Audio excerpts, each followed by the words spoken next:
Sa mga kakumfu, so may bago na naman tayong dual charger dito guys na output. Ayan. So ayan.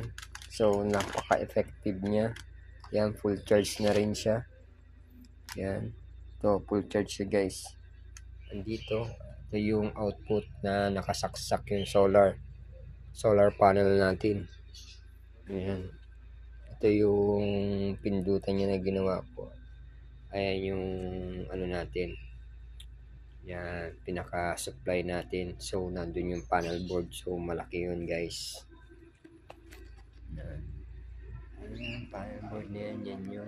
Yes, yan. Yung mahaba. Yan yung bagong update. So, wala tayong battery ngayon. So, yung battery kasi nandito ay nasira na.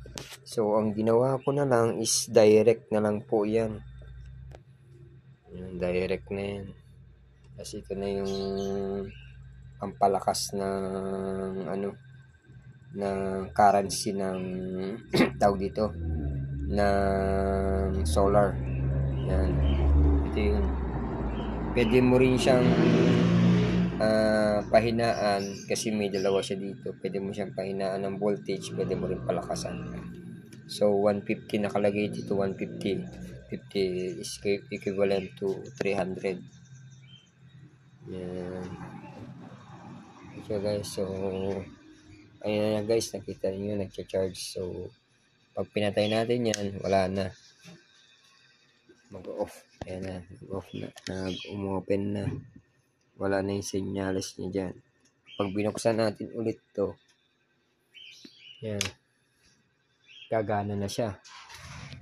Ito po yan, digit. And guys, sa ano nyo, ayan yung ano nyo guys. So yan, okay na siya. Ibig sabihin accurate talaga siya guys. Yan. At hindi lang yun guys, mabilis din siya mag-charge.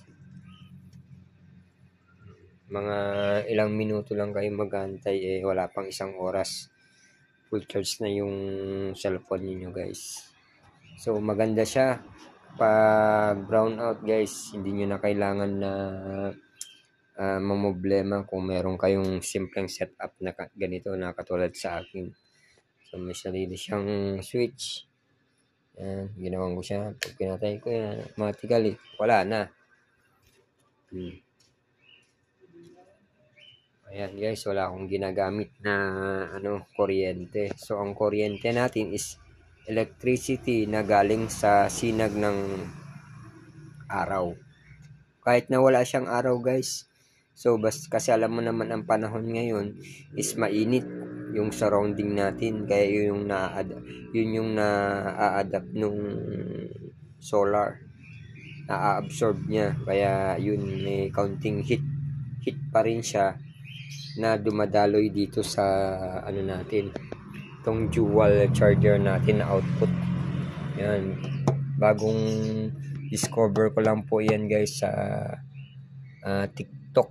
100 ang niya, 100 to 50 volts ang kapasidad niya guys. Yan yung dito naman, itong output naman dito, yan yung ayan naman yung pinipitik niya na na 12 volts. Tapos ito naman 50 to 100 volts. Ito yung output niya na ito papunta sa solar panel.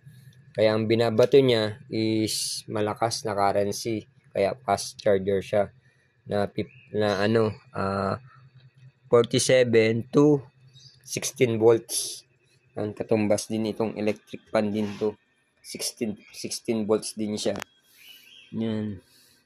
Pero kaya naman niya yung 250. So minsan kaya ito ay sobrang init dahil yung binabato niyang currency is sobrang lakas. Depende lang sa